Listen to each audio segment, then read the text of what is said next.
నమస్కారం. శ్రీ చదివే నవలలను విని ఆనందిద్దాం.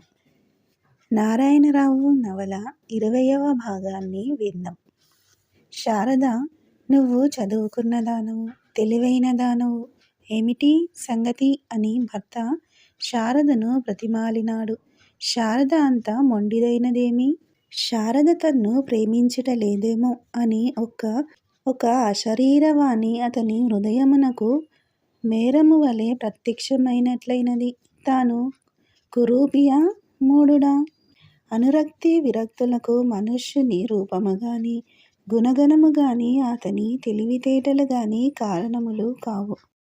పూర్వకర్మయే కారణము కాబోలు. ఈ మానవ హృదయ గ్రంథాంతరార్థమును కనిపెట్టగలిగిన వాడు మహానుభావుడు.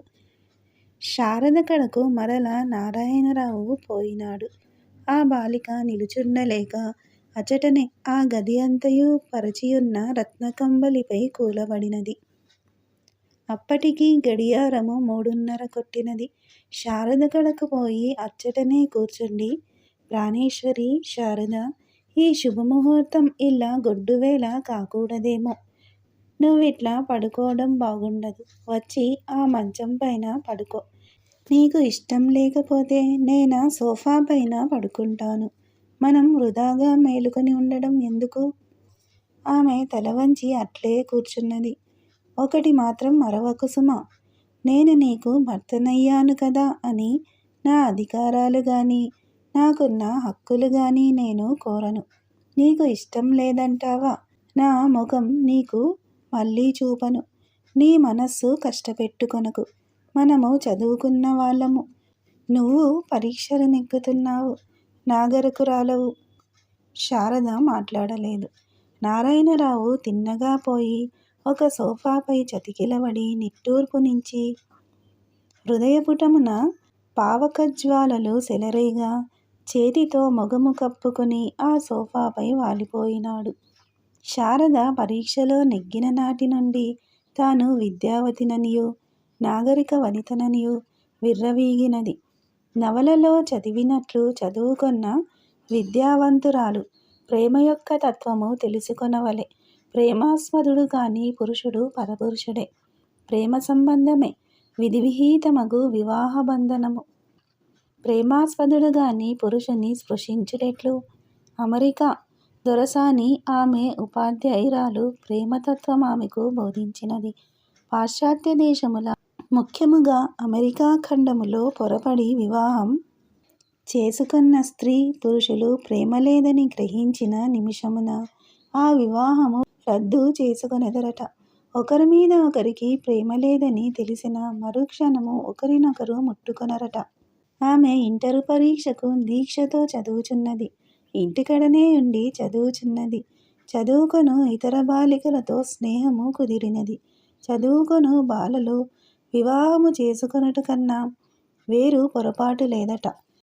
పాశ్చాత్య విద్య చదువుకొను బాలలకు హృదయమున మంచుతెరలు విడిపోవునట.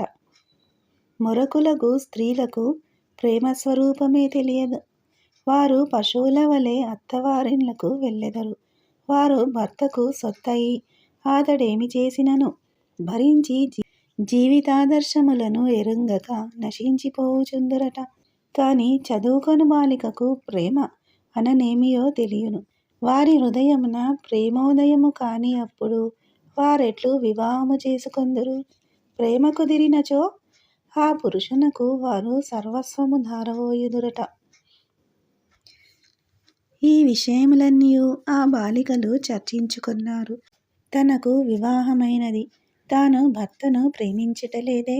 తన కుటుంబము వేరు, తన భర్త కుటుంబము, తన తండ్రి గారి కడ సేవికా వృత్తి చేసుకొనవలసిన పల్లెటూరి కుటుంబము. చదువుకున్ననేమి? వారికి దర్జా లేదు. క్రిస్టియనులు మొదలగు వారు చదువుకొంటలేదా? ఇక బలమగు దేహమా? అది కూలివాళ్లకందరకు ఉండును. ఆ సంగతే తన మేనబావయగు రాజా జగన్మోహనరావు తనతో వేసారులు చెప్పి ఉన్నాడు. జగన్మోహుని గౌరవము, అతని దర్జా, ఠీవి తన అత్తవారికెట్లు వచ్చును? తాను జగన్మోహనుని ప్రేమించుచున్నదా? తాను చెప్పలేదు. తన్ను జగన్మోహనరావు బావ ప్రేమించుచున్నాడు. అతనికి ప్రేమించుట తెలియను. తక్కువ జాతి వారికి ప్రేమించుట ఎట్లు తెలియను? తాను జగన్మోహన్ని ప్రేమించినది లేనిది ప్రస్తుతము తనకు తెలియకపోయినను తన భర్తను ప్రేమించడలేదన్న మాట మాత్రము నిశ్చయము. నెలలు గడిచినవి. ఇంటరు పరీక్షా గ్రంథములు చదివించు అమెరికా వనితామణి తనకు పాఠములు చెప్పు సందర్భమున జమీందారులు ప్రభువులు అమెరికా దేశములలో లేరనియు ఈ దినమున పాకీ పనిచేయు పురుషుడు రేపు అమెరికా దేశాధ్యక్షుడు కావచ్చుననియు కావుననే జమీందారులన్న పదమే తన దేశములో ఉపయోగింపరనియు చెప్పినది. అప్పుడు శారదక ఉపాధ్యాయుని ఎడ కోపము వచ్చినది. కాని భర్తయన్న అసహ్యము పోలేదు. తనకు పునఃసంధాన మహోత్సవమన్న మాట వినబడిన తోడనే ఆమె గజగజ వణికిపోయినది. తనకక్కరలేదని తల్లి దగ్గర కంటనీరు పెట్టుకున్నది. తల్లి జమీందారు గారి కడకు పోయి, అమ్మాయికిప్పుడు కార్యము చేయుట నాకిష్టము లేదండి అని అన్నది. ఎందుచేత? అది ఇంకా చిన్నపిల్ల. 16 ఏడు జరుగుతోంది. 18 ఏళ్ల వరకు ఉంచటం బాగానే ఉంటుంది. కానీ దాని అత్తవారు పూర్వకాలపు రకం. వియ్యంకుడు గారు కోరుతూ ఉత్తరం రాశారు. వారి మాట కాదనలేక సరే అంటూ ఉత్తరం రాశా. అట్లాంటి చాదస్తపు పూర్వకాలపు సంబంధం ఎందుకు చేశారు? వాళ్ళు పూర్వకాలం మనుషులైతేనేమి, వాళ్ళంతా మర్యాదస్తులు, ఉదార హృదయం కలవాళ్ళు మన నియోగుల్లో లేరు. పిల్లవాడు మహారాజులకు అల్లుడు కాదగిన మహానుభావుడు. నిజంగా అటువంటి అల్లుడు నాకు లభించడం వల్ల నా జన్మం పావనమైందని నా ఊహ. మీకు మీ అల్లుడంటే మహాపక్షపాతం. ఏది ఎట్లగైనా మీరు ఈ కార్యం మాట ప్రస్తుతం ఆపు చెయ్యండి. అది నా ప్రార్థన. మాట ఇచ్చాను. బహుశా వేసవికాలం దాకా గడుపుతాను. అమ్మాయి పెద్ద మనిషి అయి ఎన్నార్థం అవుతుంది. క్రిస్టమస్ 4 రోజులలో వస్తుంది. అప్పుడు ఈ శుభకార్యం చేయిస్తే బాగుంటుంది అని వ్రాశారు సుబ్బారాయుడు గారు. నిన్న సరేనని రాశాను. ఇవాళ వేషంగి సెలవుల దాకా వీలు లేదు అని వ్రాస్తాను. అప్పటికి తాత్కాలికంగా శారదక ఆపద గడిచింది. కానీ సుబ్బారాయుడు గారు మరల చైత్రమాసములో జమీందారు గారికి ఇట్లు ఉత్తరము వ్రాసినారు. దినము 5 ఏప్రిల్ 1928 సంవత్సరం. మకాం కొత్తపేట.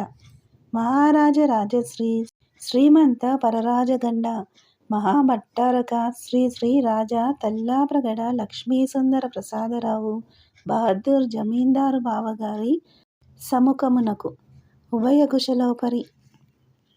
ఇక్కడ అందరూ క్షేమం.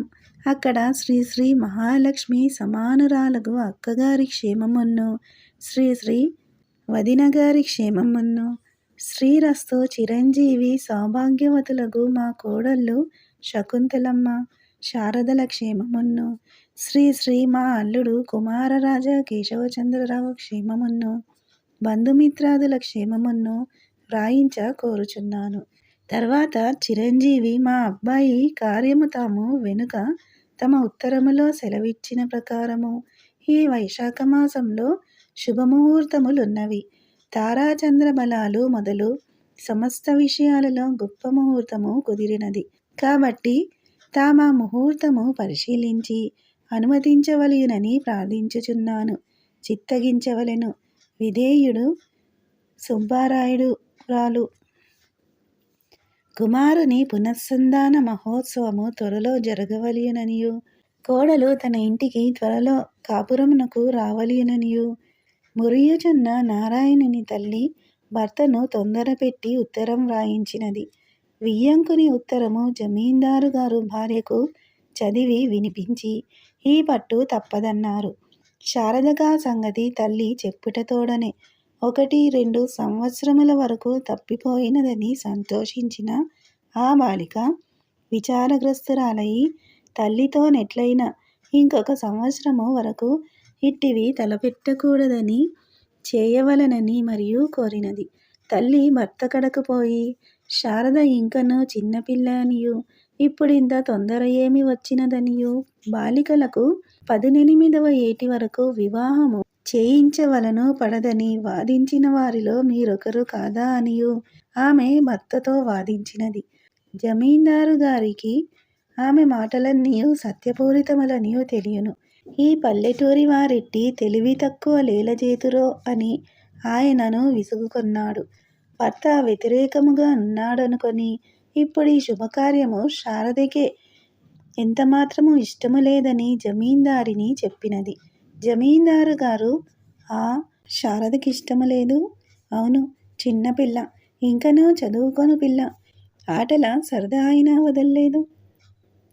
సంగీతము అది పూర్తి కాలేదు. నిజమే, గట్టిగా వీల్లేదు అని రాస్తాను. శారద కళ్ళనీళ్లు పెట్టుకొని ఏడ్చింది కూడాను. శారద కంటిలో నీరే? అదేమిటి నా వెర్రి తల్లి? శారదకు కంటి నీరెందుకు?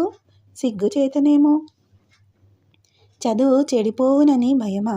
చదువుకున్న బాలికలు త్వరలో భర్త ఇండ్లకు పోవుటకిష్టపడరు.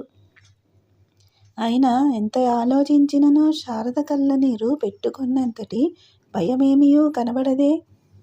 భార్యయు ఇతర చుట్టములు తన వెయ్యాల వారిని అల్లుని హేళన చేయుట జమీందారు గారు గ్రహించినారు. అట్టి సందర్భములో ఎంత ఆలోచించినా ఆయనకు పునఃసంధానం ఆపుచేయుటకు ఇష్టము లేదు. కార్యమనరించిన మరునాడే కాపురమునకు పోవ అవసరము లేదు కదా. కాబట్టి శారద ఏ కారణమునను భయపడనక్కరలేదు. శుభకార్యము తప్పలేదు. శారద మరియు గారము చేసి పట్టుపట్టినచో జమీందారు వేదేని వంకపెట్టి కార్యము మాన్పించునేమో. కాని శారదయు అది బాగుండదని ఆలోచించినది. తప్పక కార్యమైనా ఏమి చేయవలె. భగవంతుడెట్టి కష్టము తెచ్చిపెట్టినాడు.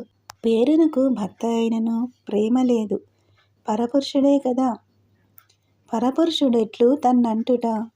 4:30 గంటలకు ఉలిక్కిపడి నారాయణరావు లేచి చూడ శారద తలుపు దగ్గరనే తివాసీపై పరుండి నిద్రపోవుచున్నది. ఆమె కన్నుల చుట్టూ నీరు ప్రవహించి ఎండిపోయున్నది. పువ్వుల ప్రోవు వెదజల్లినట్లు చెదిరిన పైట, చీర, జడలోని పువ్వులతో, విడివిడి రాలిన గులాబీ రేకులతో ఆ సుందరీమణి తన ఇల్లాలటలా పరుండవలసిన గతి ఏమి? ఆమెకు తన ఎడల ఎంతటి అసహ్యతయో. తానొక రాక్షసినివలె ఆమెకు కన్పట్టినాడు కాబోలు. పాపం ఆ బాలికను వృధాగా తనకు కట్టిపెట్టిరి గదా. ఇంతకు తన్నా బాల ప్రేమింపకపోవుటకు తన ఎడల ఏమి లోపము కనిపెట్టినదో. ప్రేమ విషయంన లోపములు, తాపములు గణనకు వచ్చునా? నిజమునకు తన భావనయే కాని ప్రేమ అను వస్తువున్నదా? అటులనుటకు వీలులేదు. తానీ బాలికను చూచినప్పటి నుండియూ ప్రేమించుచున్నానని అనుకొంటలేదా? అనుకొంటయే కాదు, నిజముగా ప్రేమించుచున్నాడు కదా. ఆమె కొరకు పరితపించుచున్నాడు. ఆమెకు తన హృదయమున పట్టము కట్టినాడు. ఈ బాలికకు తానన్న ప్రేమ లేమియే నిజమైనచో తానేమి చేయవలెను? ప్రేమలేని బాలికతో కాపురమెట్లు? తన కుటుంబంలో స్త్రీ పురుషులకు ప్రేమోదయమైన పిమ్మట వివాహములు జరుగుచున్నవా? వివాహములై కార్యములైన వెనుక 100-90 దంపతులు సంతోషముగా కాపురములు చేయుచున్నారే. వారు ప్రేమించుకొంట ఎరుగుదురా? యువకునకు యువతి కావలెను, యువతికి యువకుడు కావలెను. మన వివాహములో మీరిరువురు ఒకరినొకరు కోరుటకు అలవాటు పడండి, ఒకరినొకరు స్నేహితులు కండి అని మనకు నేర్పినారు. ప్రేమ కూడా కుదిరినచో వారి దాంపత్య ప్రవాహము గంగానదియే. లేనిచో స్నేహితులుగానైనా సంసారయాత్ర సాగించుకొందురు. కాని ఈ బాలిక తన్ను కోరుటలేదా? ఇంకనెప్పుడు తన్ను కోరదా? మరలా తుది ప్రయత్నము చేయవలెనని అతడు ఊహించుకొని పరమ కరుణామూర్తి అయి భార్య కడకేగి నిదురబోవు ఆ బాలికను వాయువు సౌరభమునెత్తుకొని పోవు రీతి కొనిపోయి మంచముపై పరుండబెట్టి తనివి తీరా ముద్దుకొనెను. శారదకు చటుక్కున మెలకువ వచ్చి లేచి అమ్మయ్యో అని దిగబోయినది. ఎవరైనా వింటే నవ్విపోతారు. మంచముపై పండుకున్నట్లయినా కనిపించటం మంచిది.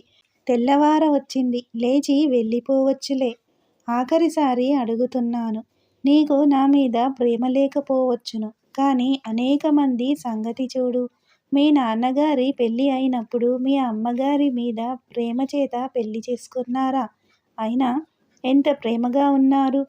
మీ అక్కయ్య మీ బావని ప్రేమ చేత పెళ్లి చేసుకుందా? అయినా దంపతులిద్దరూ ఎంత ప్రేమగా ఉన్నారో. పనసతొనల్లాంటి బిడ్డల్ని కన్నారు. అలాగే మీ కుటుంబములోనూ మా కుటుంబములోనూ మన దేశం అంతటా జరుగుతున్నాయి. నువ్వు చేసే విడ్డూరం ఎక్కడా లేదు శారద. నేను మామూలు తుచ్చులకు భర్తల వంటి వాడను కానే. నా భర్తృత్వం నీకు హేయం అయితే పోని. నా స్నేహమున లోపమేమున్నది? నేను కలుసుకున్న ప్రతివాళ్ళు నేనంటే స్నేహంగా ఉంటారే. శారద తలవాల్చుకుని అట్లే మంచము మీద కూర్చుండి ఉన్నది. నారాయణరావు ఆమె మనస్సు కరుగుచున్నదేమో అనుకున్నాడు. ధైర్యము చేసి ఆమెపై చేయి వేచి చెంతకు లాగుకొనపోవా ఆమె గింజుకొని, అబ్బా నాకిదేమిటి బాబూ అన్నది. నారాయణరావు చిన్నపోయి ఆమెను చుట్టి ఉంచిన చేతులు విడదీసి దీర్ఘముగా నిశ్వసించి, నువ్వు నెమ్మదిగా తలుపు తీసుకుని వెళ్ళిపో. నేను తెల్లవారు వరకు ఇక్కడుంటాను అని మంచముపై పరుండెను. శారద గదిగుమ్మము దగ్గరకు వెళ్ళి తన అక్కగారు పైన గొల్లెము వేసిన సంగతి జ్ఞాపకము రానట్లే అచ్చట నిలుచుండిపోయెను. నారాయణరావది చూచి అచ్చటకు పోయి తలుపులాగి చూచుటయు అది తీసియే ఉండెను. తానప్పుడు వచ్చి మంచముపై పరుండి నిద్రపోయినట్లు నటింపసాగెను. ప్రేమకు దివ్యచక్షువులున్నవి కావుననే ప్రేమాస్పదులగు వారి హృదయమును మనమిట్టే గ్రహింతుము. నాటిరేయి తన మరిదియు చెల్లెలు అత్తరువులందుకున్నప్పుడు తన చెల్లెలు భర్తయగు నారాయణరావును ప్రేమించుటలేదని శకుంతలాదేవికి మెరుపువలె తట్టినది. ఆమె హృదయము చలించినది. నారాయణరావు నందు ఆమెకు ప్రేమ వెల్లువవలె పొర్లిపోయినది. అతడు తన భర్త అయినచో తన జన్మ సార్థకమై ఉండును కదా అని అనుకొన్నది. అందమైనవాడు, నిజమైన పురుషుడు, ఉత్కృష్టమగు తెలివితేటలు కలవాడు, అంతకన్నా ప్రేమింపదగిన భర్త దొరుకుట కలలోని వార్త. శారద వెర్రిపిల్ల. తన భర్త కన్నా శారద మగడు సర్వవిధాల పూజింపదగినవాడు. తానదృష్టవంతురాలనని సంతోషించవలసిన శారదకు భర్తపై ఇంత హేయభావము కలుగుటకు కారణము దాని పెంకితనమే. తామందరూ ఈ బాలిక హృదయాన్ని పాడు చేయలేదా? ఈ కన్నతల్లి ఎదుట తాను, తన తల్లి, అందరూ తన మరిదిని, దేవతామూర్తి అయిన తన మర్దిని ఆడిపోసుకొనలేదా? శకుంతలాదేవి చెల్లెలి హృదయమును మార్పబూని ఆమెకు బుద్ధులు గరుపుటకు ఈవలకు తీసుకొని వచ్చినప్పుడు చెల్లెలితో, శారద అదేమిటే అల్లా ఉన్నావు అని పలకరించినది. శారద మాట్లాడినది కాదు. తల్లి, నీ భర్త చాలా మంచివాడమ్మా. అతనంతా సరదాగా అత్తరు అది పూస్తూ ఉంటే పెంకిదానిలా మూతి ముడుచుకుని కూచుంటారటే. తప్పు కాదు. అలాంటి భర్తే నాకు దొరికి ఉంటే ఈ జన్మలో నాకింకేం కావాలి? నీ అంత అదృష్టవంతురాలు లేదు. మగవాళ్ళ మనసు చాలా సున్నితం సుమి. నువ్వు పెంకి చేష్టలు చేసేవు. జాగ్రత్త. ప్రేమతో నీ చుట్టూ కోటగట్టగల శక్తిగలవాడు. ఎంత అందమైనవాడు, ఎంత తెలివైనవాడు. చచ్చు జమీందారీ సంబంధాలు మహా మంచివి అనుకున్నావు కాబోలు. నా బాధలు చెవులారా వినటం లేదు నువ్వు శారద. శకుంతల ఆమె చెవిలో ఎన్నెన్ని చెప్పినది. శారద రోషమున, ఇదివరదాకా నువ్వు కూడా వాళ్ళను నానా మాటలు అనలేదు అని వెక్కి వెక్కి ఏడవదొడంగినది. అంతలో శారద మేనత్త అచటకు వచ్చినది.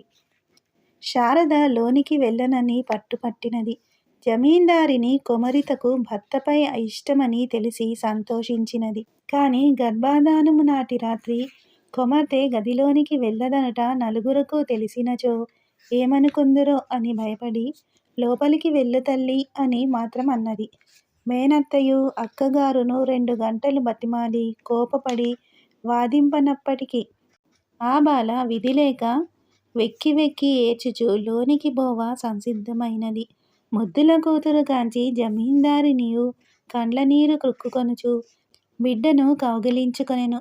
శకుంతల ఆడపులి అయి కోపమున కన్నులు కెంపెక్క, అమ్మా, నీకేమైనా మతిపోయిందటే? ముత్తైదువులంతా వెళ్ళిపోయి 2:30 గంటలు కావచ్చినది, తెల్లవారబోతోంది అని కేకలు వేసినది. ఏమి కామేశ్వరమ్మ, బాగుంది, నేర్పుతున్నావు కూతురుకు బుద్ధులు. చాలు చాలు, ఎవరన్నా వింటే నవ్వుతారు. తమ్ముడికి తెలిసిందంటే మన గౌరవాలు దక్కవు. ఇలాంటివి ఎక్కడా వినలేదు, చూడలేదు. శారద, ఇలా రా అని ఆ బాలిక చుట్టూ చేయి చుట్టి తలుపు తెరిచినది. శకుంతల ఒకవైపు ఊరుకో అమ్మా, అతను చూస్తాడు అని చెవిలో ఊది లోనికి ప్రవేశింపచేసినది. అప్పుడు వారిరువురు తలుపులు మూసి బయట గొల్లెము పెట్టినారు. చెల్లెలి విపరీతావస్థకు బెంగగొని ఉన్న శకుంతలాదేవికి ఆ రాత్రి అంతయు నిదుర పట్టలేదు. శకుంతలాదేవికి 21వ సంవత్సరము. 2 బిడ్డల తల్లి. ఆమె శారద వలె అందకత్తెయ. కాని 2 కాన్పులైన వెనుక బొద్దయి కొంచెము స్థూలమైనదామె దేహము. అయినను మేలిమి బంగారు దేహము. చెల్లెలికి వలె తల్లి వలె దీర్ఘమై నొక్కులున్న జుట్టు, విశాలములకు కన్నులు, చిన్న నోరు. శకుంతలాదేవి అందకత్తెయగా, ఉత్తమ జాతి లోలాక్షిగా చాటుచున్నవి. పక్క గదిలో పరుండి అప్పుడప్పుడు వచ్చి తలుపు కడ చెవియొగ్గి విని మరల వెళ్ళి పరుండినది. తలుపు గొల్లెము తీసి వచ్చినది. తెల్లవారగానే శారద వచ్చి తన ప్రక్క పరుండుటయు, శకుంతల ఉలికిపడి లేచి విద్యుద్దీపము వెలిగించి శారదను తెరిపారా చూచి ఆ దీపము మరల ఆర్పివేసి శారదను కౌగిలించుకుని పండుకొన్నది. 2వ నాటి రాత్రి ముచ్చటలు జరుపుటలో నారాయణరావు అత్యంత ఉత్సాహము చూపినాడు. శారద మామూలుగా ఒక రీతిగా ఉన్నది. శకుంతలాదేవి నేడంతయు చక్కపడునని అనుకొన్నది. నారాయణరావు తనకు తన భార్యకు జరిగిన ప్రథమ దినోదంతము పరులకెవరకు పరుపకూడదనియు, పరులు ఊహింపనైనా ఊహింపకుండా చరింపవలెననియు సంకల్పించుకొనుటచే మరునాడు వసంతుని వలె అలంకరించుకొని మొదటి నాటి కంటే మరియు ఉత్సాహముగా చరింప మొదలుపెట్టెను. శారదకు మాత్రం ఇది అంతయు ఆశ్చర్యము కలిగించినది. ముచ్చటలన్నీయు అయిన వెనుక, ముత్తైదువులందరూ వెళ్ళిన వెనుక శారద వెంటనే గదిలోనికి వచ్చి తల వంచుకొని తలుపు మాటున చతికిలబడి పోయినది. నారాయణరావు తాను తెచ్చిపెట్టుకొనిన ఉత్సాహమంతయు మరిగిపోవ నిరాశావశుడై మోమువాల్చి ఒక దిండుల కుర్చీపై ఆసీనుడై ఆలోచనాపరుడైనాడు. తన జీవితమంతయు ఎడారి అయిపోవునని అతనికి తోచినది. తన నిర్మల చరిత్రమున ఏమి కళంకములు రానున్నవో, తన హృదయదేవత అనుకొన్న శారద తనకు కాకపోయినదా? ఎట్లు? తన ఇంటికడ 3 రోజులును ఉన్నవి గదా, అవి వేగించుటెట్లు? నారాయణుడు లేచి తన్ను ముంచివేయు నిరాశా మేఘములను తరిమివేసి భార్యపడి ఉన్న తావునకు చిరునవ్వుతో చేరబోయి, ఆనందమయీ అని పిలవనా, లేక ముగ్ధలలనా అని పిలవనా అని ఆలోచిస్తున్నాను. ఏమని పిలువను చెప్పు శారదా అని ప్రశ్నించినాడు. శారద ముకుళించుకొని పోయినది. మన జన్మ ఇలా వృధా అయిపోవాలనా నీ ఉద్దేశం? అయితే సరే, నాకు ఇతరుల మనస్సులు కష్టపెట్టడం గిట్టదు. అది నా చేత కాదు. ఈలాంటి అందగత్తె నా భార్య అవుతుంది. ఆమెకు చదువు, సంగీతం దివ్యంగా వస్తాయి. శ్రీ విష్ణువులా హృదయంలో ధరించుకుంటాను. శివునిలా అర్ధనారీశ్వరుణ్ణి అవుతాను. బ్రహ్మలా నా వాక్కులో ధరిస్తాను అని కలలు కన్నా. నా కలలే రూపం పొందినట్లుగా నువ్వు నాకు హృదయేశ్వరివి అవడం నా జన్మం పావనం అయిందనుకున్నా. నవ్వితే నక్షత్రాలు నర్తిస్తాయి అని వర్ణించుకున్న బాలికవు నువ్వు. నువ్వు వీణ, నేను ఫిడేలు వాయించుకుంటూ కిన్నెర మిథునంలా ఉందామనుకున్నాను. ప్రతి పరీక్షలోనూ ప్రథముడుగా నెగ్గుతూ అనేక శాస్త్రాల్లో పాండిత్యం సంపాదించుకున్నందుకు అపురూపమైన విద్యావతివి నాకు లభించావని మురిసిపోయాను. నాకు అలవడిన కవిత్వం, చిత్రలేఖనం నీ వల్ల చరితార్థమవుతావనుకున్నా. నా రాణిని నానా భాషల్లో పాడుకుందామని, నా దేవిని నానా వర్ణాల నానా భంగుల చిత్రించుకుందామని, నా ఆత్మీశ్వరితో నానా పరమార్థం ప్రణయలీలల దివ్యున్నవుదామని పొంగిపోయాను. జన్మజన్మాలకు నన్ను ప్రేమించడానికి, నీకు తక్కువైన ప్రేమను కూడా సర్దడానికి తగినంత ప్రేమ నాలో కట్టలు తెంచుకొని పొర్లుతుంది. ఈ ప్రవాహంలో నిన్ను తేల్చివేశాను. క్రమంగా నా దాన్ని చేసుకుంటాను. దివ్య ప్రేయసివి నువ్వల్లా కొంచెం సుముఖంగా ఉండు. ఉపేక్షతోనైనా సరే ఆరాధనను అంగీకరించు. అంతేకాని నువ్వింతటి వైముఖ్యం దాల్చి మన ఇద్దరి బ్రతుకులు మరుభూముల్లో ఇంకి నశించే మహానదిలా చేయకు. భర్త ప్రేమతో దివ్యశాంతమూర్తి అయి తన్నట్లు నిర్దేశించి చెప్పినంత కాలము శారద మాట్లాడలేదు. ఒకసారి రెండుసార్లు భర్త చెప్పిన మాటలు నచ్చి కొంచెము ఆమె మెత్తబడినది. కానీ జగన్మోహన్ని మాటలు ఆమెకు ఆ సమయంలోనే స్పష్టంగా బుడగట్టినవి.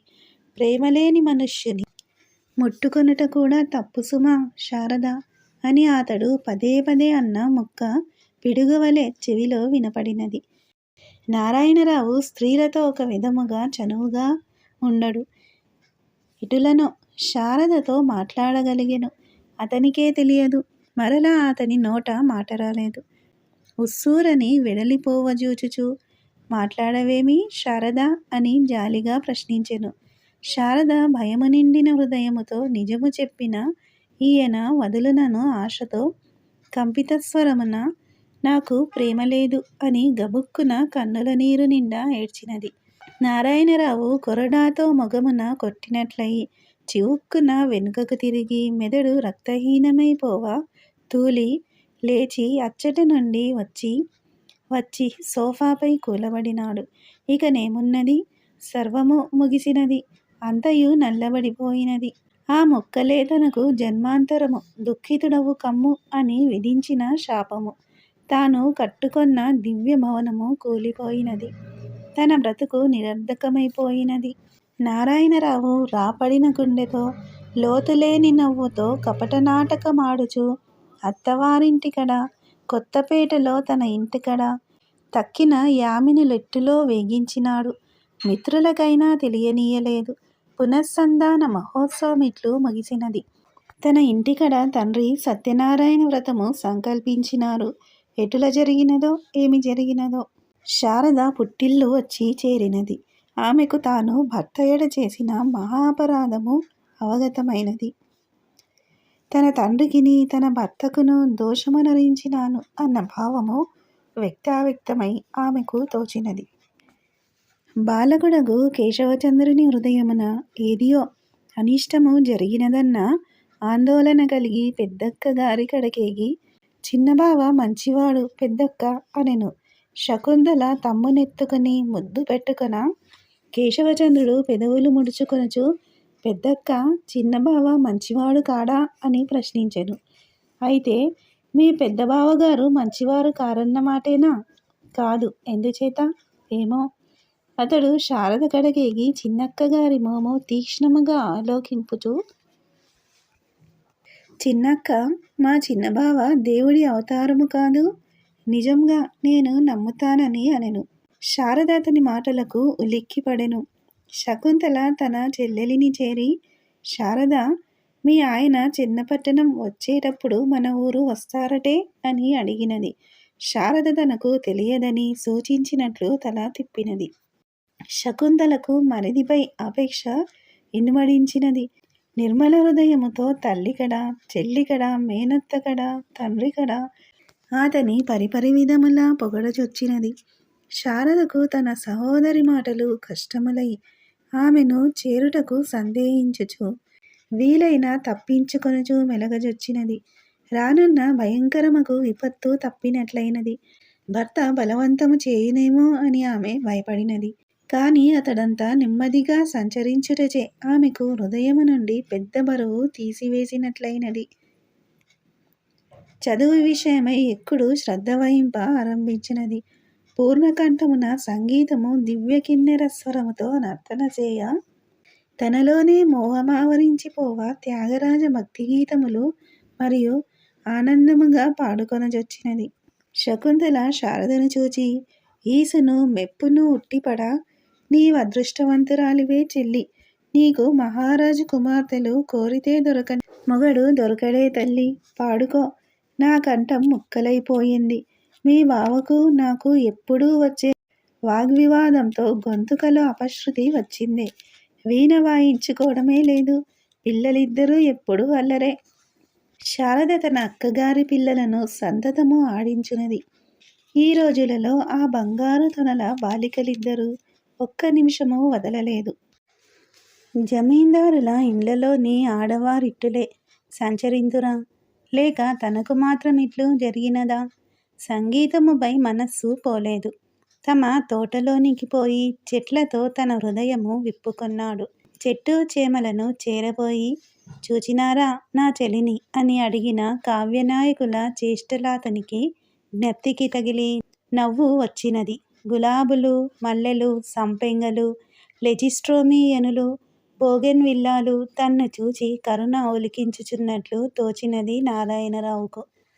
తండ్రిగారికి, మామగారికి, అన్నగారికి నారాయణరావు రాన్మహేంద్రవరములో న్యాయవాద వృత్తి ప్రారంభింపవలెనని కోర్కె ఉన్నది. తాను అందుకు వల్లె అనవలెనని కుతూహలము పొందినాడు. ఇప్పుడెట్లు? న్యాయవాద వృత్తి ఎందులకు? శ్రీ గాంధీ మహాత్ముడు మరల కాంగ్రెసును నడుపుచు ఖైదులకు పొండని ఆదేశమిచ్చినను బాగుండును. సమస్తము విడిచి సన్యసించినా బాగుండునేమో. శ్మశాన వైరాగ్యమా తనలో వాంఛబోయినదా? తలలు బోడులైన తలుపులు బోడులా? ఏ రీతినైనా దేశసేవ చేయవలెను. ఏమి ఉన్నది? గ్రంథాలయములా? ఇప్పుడు వాని రుచి పోయినది. ఖద్దరు ఉత్పత్తియా? ఓ ఫ్యాక్టరీ పెట్టుటయగును. ఆస్పత్రి పెట్టుదమన్నా వైద్య విద్యకు దూరమైపోయెను. రాజు అదృష్టవంతుడు. వాడు పరీక్షలన్నిట కృతార్థుడై మదరాసులో పెద్ద ఆస్పత్రిలో వృత్తి ఏర్పరచుకొన్నాడు.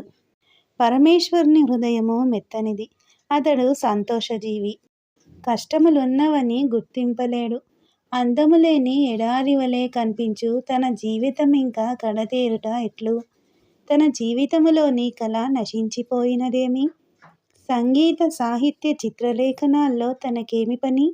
ఒక రోజున చటుక్కున లేచి, నాన్న, నేను దేశయాత్ర చేసి వద్దామని ఉంది అని నారాయణరావు తండ్రికి విన్నవించెను. తండ్రి ఆశ్చర్యమంది. చదువుకుంటూ దక్షిణాదంతా చూసినావు కదట్రా అని ప్రశ్నించెను. ఈ పట్టు ఉత్తరాది చూస్తాను నాన్న. ఉత్తరాది అంటే? ఉత్తరాది అన్న సుబ్బారాయుడు గారికి తెలియక కాదు. పుత్రుడు అడుగుటయే ఆయనకు ఆశ్చర్యమైనది. కాశీ, ప్రయాగ అన్నీ తిరిగి వస్తాను. ఒక్కడవునా? పరమేశ్వరుడు నేను వెళ్తాము. ఎన్నాళ్ళు? నెలో 2 నెలలో? ఆలోచిద్దాంలే. అది కాదు నాన్న. తర్వాత నేను పట్టా పుచ్చుకుని వృత్తి ప్రారంభిస్తే దేశం చూచుటకు వీలుండదు. చూద్దామన్నాను కాదుట్రా బాబు. ఆ సాయంకాలం సుబ్బారాయుడు గారు భార్య ఒంటరిగా చూచి, చిన్నబాబు కాశీ అది వెళ్ళి వస్తాడుట. తర్వాత వాడికి వీలుండదు. దేశాలన్నీ తిరిగి వచ్చి వృత్తి ప్రారంభిస్తే బాగానే ఉంటుంది అని తెలియజేశాను. జానకమ్మ గారికి గుండెలో రాయి పడినది. ప్రయాణాలంటే మాటలా? మరునాడు పురోహితునకు కబురంపి సుబ్బారాయుడు గారు శుభముహూర్తము పెట్టించెను. సుబ్బారాయుడు గారు, భార్యయును, వదినగారు అదివరకే కాశీ వెళ్ళి వచ్చినారు. అందుచేతనే జానకమ్మ గారు ఎట్టులో కుమారుడు వెళ్ళి వచ్చుటకు ఒప్పుకున్నది. నారాయణరావు పెట్టెలు, పరుపులు మొదలగునవి సర్దుకొని తండ్రి ఇచ్చిన 400 పుచ్చుకొని లెక్క కావాల్సినప్పుడు తనకు తంతివార్త నిమ్మను తండ్రిగారికి తలయూపుచు తల్లి కడకు వెళ్ళినాడు. కుమారుని దరికి చేరదీసుకొని శిరస్సు మూర్కొని, నాయన, రామలక్ష్మణుల్లా నాకిద్దరు వరప్రసాదులు పుట్టారు. జాగ్రత్తగా వెళ్ళిరా. మీ మీదే ప్రాణాలు పెట్టుకొని ఉన్నాను. నువ్వు దుందుడుకు మనిషివి. రైలు కదులుతుంటే ఎక్కుతావు.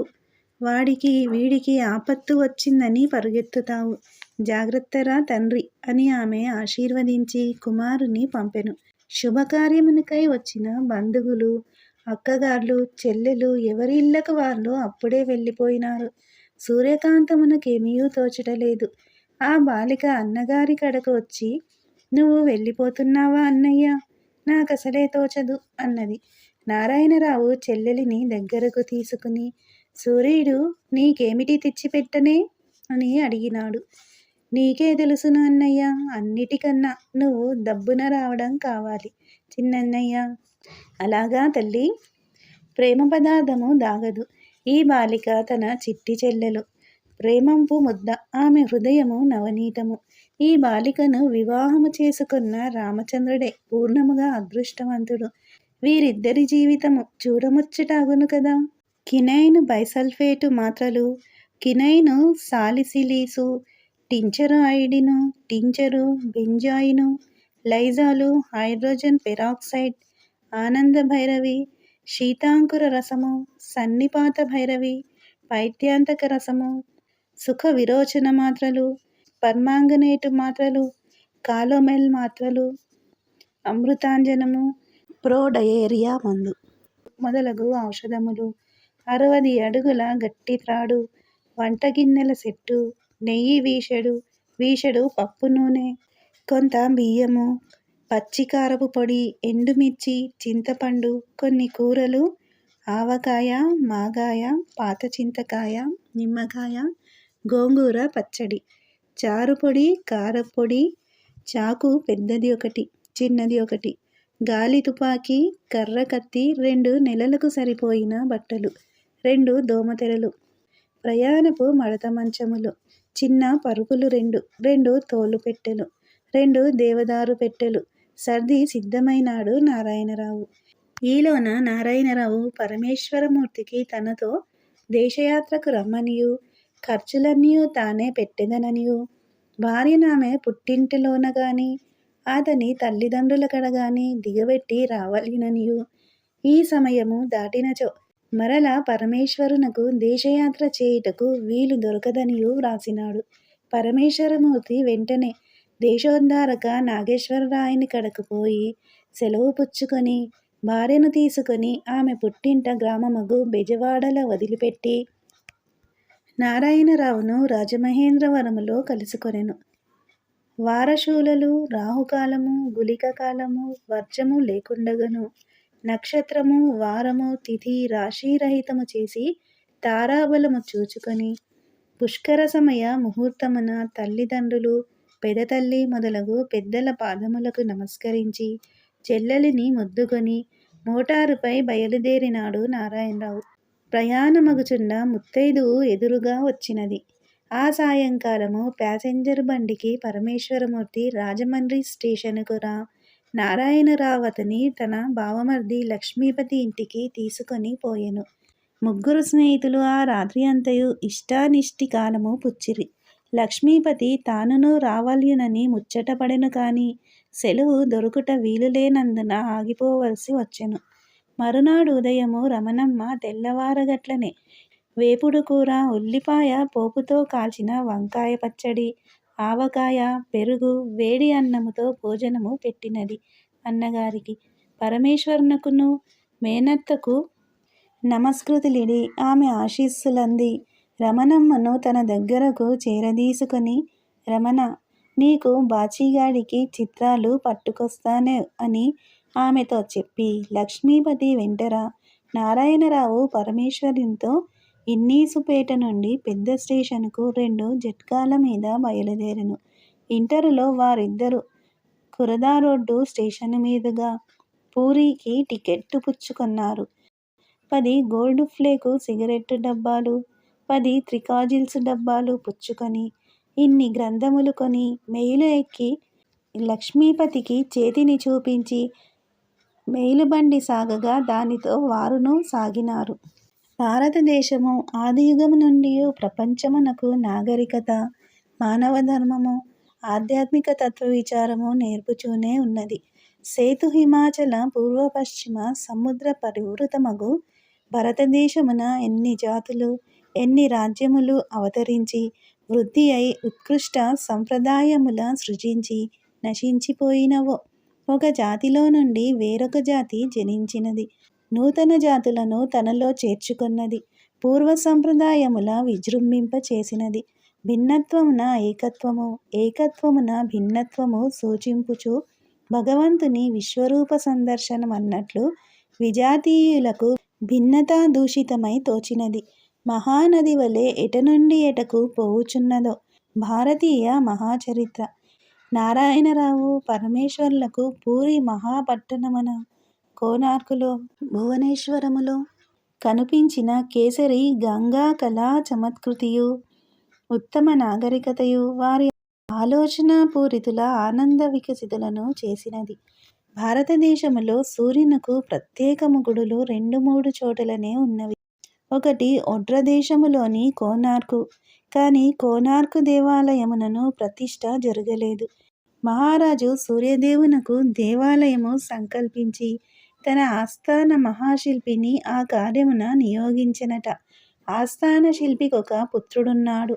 అతడు తండ్రికడ శుశ్రూష సలిపి జనకుని ఉత్కృష్ట శిల్ప చమత్కృతియు శక్తియు అభ్యసించి దేశదేశములకు పోయి అందందుగల శిల్ప సాంప్రదాయములు గమనించి వచ్చెదనని తండ్రి అనుమతి కోరినాడట. తండ్రి ఇతర దేశముల శిల్పులలో భావనయందు పనితనమునందు తన్ను మించినవారు లేరని పుత్రుని యాత్రా కౌతుకము మాన్పజూచెనట. కుమారునికది తండ్రి యందు దోషమనిపించినది. కాన తండ్రికి నమస్కరించి తండ్రి మనకెప్పుడునూ గర్వము హానికరమని చెప్పి చలమున విదేశయాత్ర సాగించినాడట. ఇచట తండ్రి దేవాలయమును అతి విచిత్రముగా నిర్మించి శ్రీ విమానమున శిఖరము వరకు కట్టినాడట. ముఖమండపమును భక్తి మందిరము వివాహ మండపము క్షేత్ర పాలక ఆలయము పరిసేవిత దేవతాలయము నిర్మింపబడినవి. సింహ గజాశ్వాది మృగములు అద్భుత సుందర వనితా విగ్రహములు దేవతా శిల్పములు మున్నగునవి ఎల్ల ఆ శిల్పి చక్రవర్తియు అతని శిష్యులను చెక్కి అమర్చినారు. దేవలము అద్భుతమై విరాజిల్లినది. కాని కోపస్థ మండూకము వలెనున్న ఆ శిల్పికి శ్రీ విమాన శిఖర పద్మశిలనమర్చు ఉపాయము తెలియలేదుట.